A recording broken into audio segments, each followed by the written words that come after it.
Hi friends, நம்ம ஆடுங்கெல்லாம் காலமிச்சல் போகிறதுக்கு கத்திகிட்டு இருக்காங்க.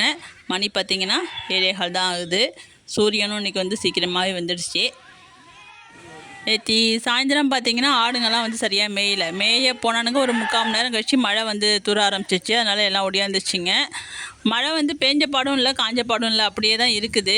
நமக்கு தேவைப்படுற இடத்துல பெய்ய மாட்டேங்குது. இந்த மழை தேவையில்லாத இடத்துல பெஞ்சு நிறைய பேரை வந்து கஷ்டப்படுத்திடுச்சு. நம்ம வந்து கேரளாவை தான் சொல்லிக்கிட்டு இருக்கோம். நிறைய மழை பெஞ்சி மலை சரிவு ஏற்பட்டு நிறையா பாதிப்புலாம் வந்துடுச்சு. இதுக்கப்புறம் யாருக்கும் எந்த கஷ்டமும் இல்லாமல் நல்லபடியாக எல்லோரும் சேஃபாக இருக்கணும்னு நம்மளும் ப்ரே பண்ணிப்போம். அப்புறம் இன்னொரு விஷயம் பார்த்திங்கன்னா, இந்த வீடியோ பார்த்துட்டு இருந்தீங்கன்னா, நம்ம சப்ஸ்கிரைபர் தான் அவங்க ரெடி பாபு சார். நீங்கள் இந்த வீடியோ பார்த்துட்டு இருந்தீங்கன்னா கண்டிப்பாக ஒரு ஹாய்னாவது மெசேஜ் போடுங்க. ஏன்னா நீங்களும் கேரளாவில் தான் இருக்கிறதா சொல்லியிருந்தீங்க. உங்களோட சூழ்நிலை எப்படி இருக்குது என்னன்ட்டு தெரியல. இந்த வீடியோவை பார்க்க முடியுமா என்னங்கிறதும் தெரியல. ஏன்னா உங்களுக்கு அதுக்கான சூழ்நிலைகள் அமையணும். அங்கே உள்ள சுச்சுவேஷனில் நீங்கள் வீடியோ பார்க்குறது கஷ்டமாக தான் இருக்கும். இருந்தாலும் தயவு செஞ்சு இந்த வீடியோ பார்த்தீங்கன்னா ஏதாச்சும் ஒரு கமெண்ட் பண்ணிட்டு போங்க. உங்களோட சூழ்நிலையை சொல்லுங்கள். நாங்கள் எதிர்பார்த்துட்ருக்கோம். நம்ம வந்து வயலுக்கு தான் போயிட்டுருக்கோம். ஃபோனை வந்து இங்கேயே வச்சுட்டு போயிட்டாங்க. அவங்களுக்கு ஃபோன் வந்துக்கிட்டே இருக்குது. அதை கொண்டு கொடுக்கறதுக்காக தான் போயிட்டுருக்கோம். நம்ம பக்கம்லாம் பார்த்திங்கன்னா சாயந்தரம் ஒரு 4:30லேருந்து ஒரு 5 மணிக்குள்ளார ஒரு 2 செகண்டு தான் அப்படியே பட்டப்பட்டன்னு ஒரு அடி அடிக்குது. தர கூட நடைய மாட்டேங்குது. ஆனால் இந்த ஆடு மாடு மேய போகுது பாருங்கள் சாயந்தர நேரத்தில். அந்த நேரத்தில் தூரிடுதா, அதுக்கப்புறம் அந்த ஈரத்தில் போய் ஆடோ மாடோ வந்து மேயறதுக்கு வழி இல்லாமல் போயிடுது. இப்படி தான் வீணாக்குது. இங்கே நம்ம ஆடுங்கள்லாம் அந்தாண்ட தான் மேய்ஞ்சிட்ருக்காங்க. நல்லா பச்சை பசேன்னு இருந்துச்சு. வெயிலில் வந்து எல்லாம் காஞ்சிடுச்சு. சுத்தமாக எல்லாம் மொட்டையாக இருக்குது. ஒன்றுமே இல்லை. மழை பெஞ்சாதானே துளுத்து வரத்துக்கு. எல்லாம் வயிறு நிறைய மேயறதுக்குலாம் ஒன்றும் வழி இல்லைப்பா. சும்மா காத்தோட்டமாக ஓட்டிகிட்டு வரணும் அப்படிங்கிறதுனால தான் ஓட்டிகிட்டு வரோம். மற்றபடி பார்த்திங்கன்னா நம்ம அடர் தீவனம் கடலக்கொடி இதெல்லாம் வச்சு தான் அதுங்களுக்கு வயிறை வந்து நொப்பிகிட்ருக்கோம். நம்ம என்ன தான் தீவனம் வச்சாலும் கொஞ்சம் பசுந்தீவனம் இருந்து அதுங்க சாப்பிட்டா தான், பச்சை பில்லு சாப்பிட்டா தான் அதுங்களுக்கு கொஞ்சம் எனர்ஜியாக இருக்கும். அது இனினாலே என்ன தான் கொடுத்தாலும் ஆடுங்க வந்து வளர்ச்சி கொஞ்சம் கம்மியாக தான் இருக்கும். நம்ம கம்பு வயலையும் சுத்தமாக மெஞ்சிட்டானுங்க. அடியில் வெறும் கட்டை தான் இருந்துச்சு, அதுவும் காஞ்சிடுச்சு. இப்போ என்ன பண்ணுறாங்கன்னு பார்த்தீங்கன்னா, நம்ம கம்பு விரைச்சிட்டோம் இல்லையா, இன்னும் ஒரு வாரத்தில் வந்து அறுவடையை முடிச்சிடலாம் கம்பை. அதனால் கம்பு கொள்ளை உள்ளாரையே விட்டுறாங்க. நம்ம கடலக்கொள்ளையெல்லாம் மேய விடும் பார்த்திங்களா, அதுமாரி வந்து கம்பு கொள்ளார உள்ளாரையே விட்டுறாங்க. சரி, கம்பு மேலே தானே இருக்குது, அந்தளவுக்கு இனிமேல் பாதிப்பு வராதுங்கிறதுனால அதுலேயே விட்டு மேய்ச்சிடுறாங்க இப்போ 2-3 நாளாக. ஏன்னா அதுங்களுக்கு கொடுத்து தான் ஆகணும், வேறு வழி கிடையாது. அதுங்களுக்கு நம்ம செய்கிறத செஞ்சு தான் ஆகணும். இங்கே ஓட்டிகிட்டு வரதுக்கு முக்கியமான காரணம் என்னென்னு பார்த்தீங்கன்னா, இங்கே வந்து எப்பயுமே கொஞ்சம் ஜில்லுன்னு காற்றடிக்கும்பா. ஆடு மாடுக்கு வந்து காற்று முக்கியமானு கேட்டால் சுத்தமான காற்று வந்து அதுங்களுக்கு முக்கியம். அவிச்சலான இடத்துல வந்து ஆட்டையோ மாட்டையோ வச்சுருக்கக்கூடாது. கொஞ்சம் காற்றோட்டமாக வந்து வெளியில் அதுங்களை ஓட்டிகிட்டு வரணும். அப்போ தான் அதுங்க வந்து ஆரோக்கியமாக இருக்கும். என்னன்னு தெரியல, நிறையா பறவைங்கள்லாம் கூட்டமாக போயிட்டு இருந்துச்சு. அதையும் ஒரு வீடியோ எடுத்தேன். எல்லோரும் அந்தாண்டை மேய்ஞ்சிட்டு இந்தாண்டை வந்து கள்ளக்குடிக்கு வரானுங்க பாருங்கள். ஆடு மாடு என்ன தான் நம்ம ஸ்பெஷலாக தீவனம் வச்சுருந்தாலும் சரி, நீங்கள் அதுங்களுக்கு தேனாமிர்தமாக கொடுத்தாலும் சரி, ஒரே தீவனத்தை வந்து திங்கவே திங்காதுங்க. அதுங்களுக்கு மாற்றி மாற்றி மாற்றி வந்து ஏதாச்சும் மாற்றி மாற்றி தின்னுகிட்டே இருக்கணும். இப்போ அந்தாண்டை வந்து மேய்ஞ்சிட்டு இந்தாண்டை வந்து கள்ளக்குடிக்கு வந்தாச்சு. இந்த கள்ளக்குடி ஏறி ஏறி சுத்தமாக வந்து ஃபினிஷ் பண்ணிட்டானுங்க. கமெண்டில் வந்து கிரிஷ்கண்ணா கேட்டிருந்தாங்க, அலாட்டு என்ன குட்டி போட எத்தனை மாதம் ஆகாமா சொல்லுங்கள் அப்படின்ட்டு.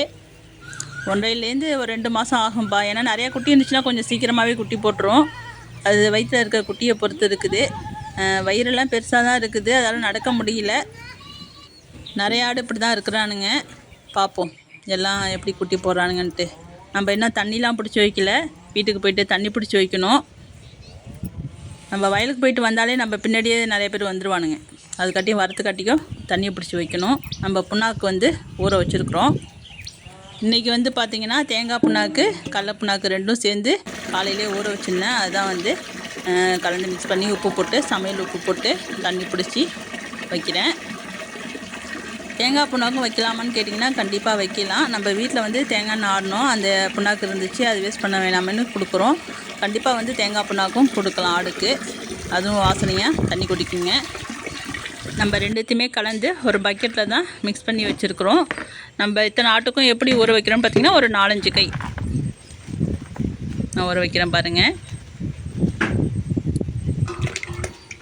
இது வந்து காலையில் ஏஞ்ச உடனே ஊற வச்சுடுவேன். ஊற வச்ச ஒரு அரை மணி நேரத்துலேயே வந்து ஓரளவுக்கு கரைஞ்சிடும். அப்போ ஆடுங்க வர டயத்தில் ஊற்றி வச்சேன்னா கரெக்டாக இருக்கும். இந்த அளவு தான் வந்து ஒரு 4-5 கை அளவு எடுத்து ஊற போட்டுருவேன். இந்த அளவு தான் வந்து பொழுதுக்குமே கரைச்சி வைப்பேன். இதுக்கு இடையில வந்து மதியானம் வந்து அடை தீவனம் ஊற வைக்கிறோம் இல்லையா, அந்த தண்ணியை வந்து மிக்ஸ் பண்ணி வைப்பேன். அவ்வளோதான். இந்த ஒரு கையால் 4-5 கை, அவ்வளோதான். இத்தனை ஆட்டுக்குமே வந்து நம்ம அந்த வாசனைக்காக தான் ஊற வைக்கிறோம். உப்பு போட்டு வைக்கும்போது நிறைய தண்ணி குடிக்கிங்க. நம்ம ஊற்றி வச்சுருக்குறோம், வந்து குடிச்சிட்டு இருக்காங்க. கொஞ்சம் பேர் தான் வந்திருக்கானுங்க, இன்னும் மீதி பேர் வரல. இவங்கெல்லாம் தண்ணி குடிச்சிட்டு மறுபடியும் ஓடிடுவானுங்க. ஏன்னா எல்லா ஆடும் வந்தால் தான் ஒத்துப்பானுங்க. பாதி பேர் அங்கே மேஞ்சாக்கா ஒத்துக்க மாட்டோம். நாங்கள் போயிட்டு திருப்பி கூட்டிகிட்டு வந்துடுவோம். எப்பயுமே நடக்கும் இது. சின்ன சின்ன வாண்டுங்கள்லாம் தண்ணி தாங்காமல் ஒடியாந்துருவாங்க. நம்ம காலைக்குட்டியை பாருங்கள். ஒரு ஆள் கூட வந்து அந்தாண்ட மேய்ஞ்சிடக்கூடாது தன்னை விட்டுட்டு. இதெல்லாம் கத்துறத பாருங்க, கத்திட்டு அப்படியே குடுன்னு ஓடிடுவானுங்க. கிளம்பிட்டானுங்க. ஓடுங்கடா ஓடுங்கடா.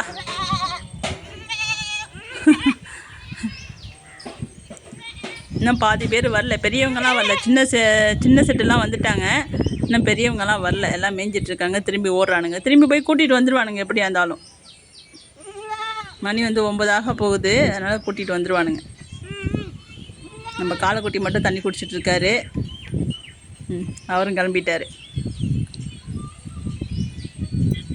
இதெல்லாம் பார்த்திங்கன்னா வீடு பக்கத்துலேயே வயல் இருக்க தொட்டு இந்த ஒரு வாய்ப்பு அவங்களுக்கு தண்ணி குடிச்சிட்டு மறுபடியும் போகிறதுக்கு. இதுவே தூரத்துலேருந்து வந்தாக்கா போக முடியாது இல்லையா.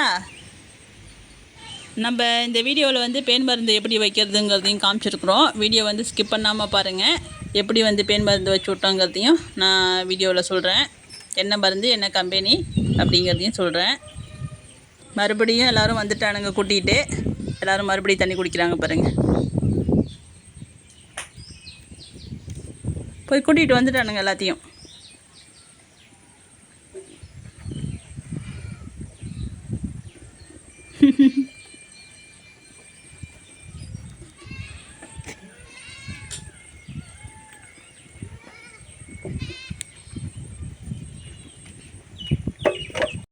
மணி 9:15 ஆகுது. இப்போ தான் வந்துச்சுங்க. ஆனால் எல்லாம் கத்திக்கிட்டே இருக்குதுங்க. எங்களுக்கு வந்து பசி கண்ட்ரோல் ஆகலை. ஒரு வேளை மேயத்தினால கண்ட்ரோல் ஆகலை. மறுபடியும் என்ன பண்ணுறாங்க, இந்த பக்கம் ஓட்டிகிட்டு போகிறாங்க. வந்து ஒரு 10 நிமிஷம் தான் ஆகுது. ஆனால் எல்லாம் கத்திக்கிட்டு இருக்கிறதுனால தான் ஓட்டிகிட்டு போகிறாங்க. பசி அதுங்களுக்கு கண்ட்ரோல் ஆகலை இன்னும். அந்த பக்கம் ஒன்றும் மேய்ச்சல் இல்லை இல்லையா, அதனால் வந்து கம்பு கொல்லைக்கு ஓட்டி கொஞ்ச நேரம் விட்டுட்டு ஓட்டிகிட்டு வரேன் பாட்டு ஓட்டிகிட்டு போகிறாங்க. 2வது மேய்ச்சலுக்கு போகிறாங்க. 9:15 2வது மேய்ச்சல். இன்னும் நிறைய பேர் வீட்டில் காலை மேய்ச்சல் ஓட்டிகிட்டே போயிருக்க மாட்டீங்க. எல்லாம் 10 மணி 11 மணிக்கு தான் ஓட்டிகிட்டு போவீங்க. இவங்க வந்து 2வது மேய்ச்சலுக்கு போயிட்டுருக்காங்க. போயிட்டு 1 மணி நேரம் போல் மேய்ஞ்சிட்டு திரும்பி ரிட்டன் வந்தாச்சு. நம்ம மயிலை பாருங்கள், கொடியாடுங்கிறது கரெக்டாக இருக்குது. எங்கே காலை வச்சு ஏறி ஒதியந்தாழை திங்கிறதுக்கு பாருங்கள் என்ன ட்ரை பண்ணுதுன்னு. இன்னமும் நிறைய பேருக்கு உள்ளார வரத்துக்கு மனசு இல்லை. இதுவே சாயந்தர நேரமாக இருக்கட்டும் குடுக்குன்னு ஓடியாந்துருவானுங்க. எல்லோரும் வந்தாச்சு. இப்போ பேன் மருந்து எப்படி வச்சு விடுறதுங்கிறத நான் காமிக்கிறேன். எல்லாம் இனிமேல் குட்டி போட்டுருவானுங்க. அடுத்தடுத்த வீடியோவில் நம்ம குட்டி போடுற வீடியோவாக பார்க்கலாம். ஆனால் எப்போ போடுவானுங்க இதெல்லாம், ஒருத்தவனுங்க போட ஆரம்பிச்சிட்டானுங்க, அப்படியே ரெகுலராக போட ஆரம்பிச்சிடுவானுங்க. இந்த வீடியோ வந்து சாயந்தரம் மேய்ச்சலுக்கு போகிறதுக்கு முன்னாடி எடுத்தது. நம்ம மருந்து வைக்கிறத காமிக்க போகிறோம். இந்த மருந்து தான் வந்து பேன் மருந்து வச்சு விட்டோம். இதிலே வந்து காமிச்சிருக்காங்க பாருங்கள். மாட்டுக்கு வந்து காமிச்சிருக்காங்க, ஆட்டுக்கும் இதே மெத்தடு தான். இந்த கருப்பு கலர் மேலே ஒரு கோடாட்டம் காமிச்சிருக்காங்க பார்த்தீங்களா. இப்படி தான் வந்து நம்ம இதுலேருந்து இந்த பகுதி வரைக்கும் தான் வந்து பேன் மருந்தை வச்சு விடணும். இத்தனை கிலோவுக்கு இத்தனை ml வைக்கணுங்கிற ஒரு கணக்கு இருக்குது. இதெல்லாம் எல்லா விளக்குமே இதிலே போட்டிருக்கு. இதெல்லாம் வந்து நீங்கள் பார்த்துட்டு தெளிவாக வந்து மருந்து போடுங்க. நாங்கள் வந்து இந்த கம்பெனி மருந்து தான் வைக்கிறோங்கிறத காமிக்கிறதுக்காக தான் இந்த வீடியோ. இது தான் வச்சு விட்டோம். நல்ல ரிசல்ட்டு நல்லாவே இருக்குது. நாங்கள் வளர்க்குறது பார்த்திங்கன்னா நாட்டாடுக்குன்னு கேட்டு தான் வாங்கிட்டு வந்திருக்குறோம். நீங்கள் வந்து எந்த ஆடு வளர்க்குறீங்க, எத்தனை கிலோ ஆடு அப்படின்னு கேட்டு வாங்கிட்டு வந்து வச்சுக்கோங்க. இந்த மருந்து வந்து 2 டப்பா வாங்கிட்டு வந்தாங்க. நம்மக்கிட்ட ஏற்கனவே ஒன்று பிரித்தது வேறு இருந்துச்சு. நம்ம அந்த ஒரு முழு டப்பாவும் இன்னொரு டப்பாவும் வந்து எல்லாத்துக்கும் போட்டு விட்டாச்சு. இது வந்து பிரிக்காத டப்பா.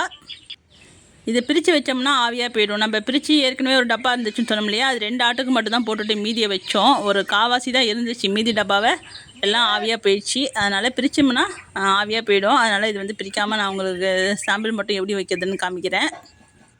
இதை பிரித்தாக்கா ஃபுல்லாக எல்லாத்துக்கும் போட்டு விட்டுருங்க. பிரித்து வச்சோம்னா நம்ம வந்து என்ன தான் நம்ம டைட்டாக மூடி வச்சாலும் ஆவியாக போயிடுது. இது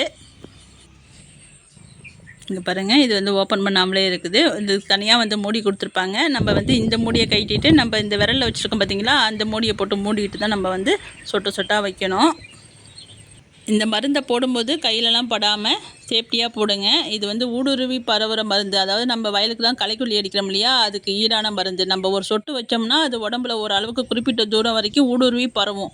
அதனால தான் சொட்டு சொட்டாக வைக்கிறோம் இந்த மருந்தை. நல்ல பயங்கரமான எஃபெக்டிவான மருந்து. அதனால் ஜாக்கிரதையாக வைங்க. கண்ணுக்கெல்லாம் முடிஞ்ச அளவு கண்ணாடி போட்டுக்கோங்க, மாஸ்க் போட்டுக்கோங்க. என்ன தான் சேஃப்டியாக போட்டாலும் எனக்கெல்லாம் இந்த மருந்து போட்டோன்னா கண்ணு வலி வந்துடும்ப்பா. கண் வந்து அப்படி ஒரு வலி வலிக்கும், ஏன்னு தெரியாது. என்ன தான் சேஃப்டியாக போட்டாலும் எனக்கு வந்து வலிக்குது. இந்த மருந்து போடும்போது கண் வலிக்குது, ஏன்னு தெரியல. இப்போ நான் ஒரு ஆட்டுக்குட்டிக்கு எப்படின்னு சும்மா மட்டும் அந்த மூடியை மட்டும் வச்சு காமிக்கிறேன். எவன் வந்து நம்மளை வந்து டிஸ்டர்ப் பண்ணாமல் இருப்பான், அவனுக்கு தான் நம்ம வச்சு விடலாம். எலிக்குட்டிக்கு வைக்கலாம். எலிக்குட்டிக்கு வைக்கலான்னு பார்த்தாக்கா அவர் வந்து நமக்கு என்னமோ கொடுக்குறோன்னு கையை வந்து மொந்து பார்த்துட்டு இருந்தான். இந்த வெள்ளாட்டுக்கு வச்சு விடலாம்.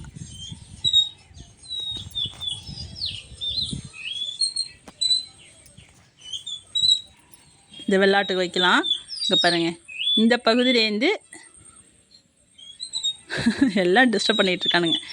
வால் பகுதியில் வந்து வாலில் வைக்கக்கூடாது. வாலுக்கு மேலே உள்ள பகுதியிலேருந்து அப்படியே புள்ளி புள்ளியாக வச்சு விட்டுட்டு வருவோம். இந்த கழுத்து பகுதி வரைக்கும் தான், கண்ணுக்கிட்டலாம் போகக்கூடாது. அந்த கழுத்து பகுதி வரைக்கும் வச்சு விடுங்க. அது இத்தனை கிலோவுக்கு இத்தனை எம்எல்னு ஒரு கணக்கு இருக்குது. சில பேர் என்ன பண்ணுறாங்கன்னா அப்படியே நீட்டாக அப்படியே மருந்தை வச்சு நீட்டாக தேய்ச்சி விட்டுட்டே வந்துடுறாங்க. நாங்கள் வந்து அப்படிலாம் வைக்க மாட்டோம். புள்ளி புள்ளியாக வச்சுட்டு தான் வருவோம். இப்படின்னு புள்ளி புள்ளியாக வச்சுட்டு சொட்டு சொட்டாக வச்சுட்டு தான் வருவோம். இந்த கழுத்து பகுதி வரைக்கும் தான். கண்ணுக்கிட்டலாம் வந்து மருந்து வரக்கூடாது. ஏன்னா இது ஊடுருவி பரவுற மருந்துன்னு சொல்கிறோம் இல்லையா, அதுமாரி கண்ணுக்கிட்டலாம் வந்துச்சுன்னா அதுங்களுக்கு கண் வந்து ஏதாச்சும் செய்யும். அதனால தான் வந்து நம்ம அங்கெல்லாம் கொண்டுட்டு வரது கிடையாது. நம்ம அந்த மாத்திரையோட அட்டையிலே வந்து சொல்லியிருப்பாங்க, அந்த மாட்டோட படமோ ஆட்டோட படமோ போட்டு இதுலேருந்து இதுலேருந்து வால் பகுதியிலேருந்து கழுத்து பகுதி வரைக்கும் தான் வைக்கணும்னா சொல்லியிருப்பாங்க. இதை வந்து கவனமாக வைங்க. நிறையா வச்சிடக்கூடாது. இத்தனை கிலோவுக்கு இத்தனை எம்எல் கணக்கு இருக்குது, பார்த்து கவனமாக வைங்கப்பா. நம்ம ஆடுங்களும் சாயந்தரம் மேய்ச்சலுக்கு கிளம்புறாங்க. மழை பெஞ்சதும் கொட்டாலாம் ரொம்ப நாஸ்தியாகிடுச்சு. லேசாக தூர்னாலே அப்படி தான் கொட்டாயை வந்து கொட்டணும். ஓகேப்பா, இவங்கெல்லாம் கிளம்பட்டும். ரெடி பாபு சார், நீங்கள் வீடியோ பார்த்தீங்கன்னா கண்டிப்பாக வந்து கமெண்ட் பண்ணுங்கள். ஒரு ஹாய் மட்டும் போட்டுட்டு போங்க. நீங்கள் நல்லபடியாக இருக்கிறீங்களாங்கிறது தெரியணும், அவ்வளோதான் சார், வேறு ஒன்றும் இல்லை. கண்டிப்பாக பார்த்தீங்கன்னா கமெண்ட் பண்ணுங்கள். நம்ம இன்னொரு வீடியோவில் பார்ப்போம். வீடியோ வந்து பிடிச்சிருந்துச்சுன்னா லைக் பண்ணுங்கள், ஷேர் பண்ணுங்கள், கமெண்ட் பண்ணுங்கள், சப்ஸ்கிரைப் பண்ணுங்கப்பா. நம்ம வேற ஒரு வீடியோவில் பார்ப்போம்.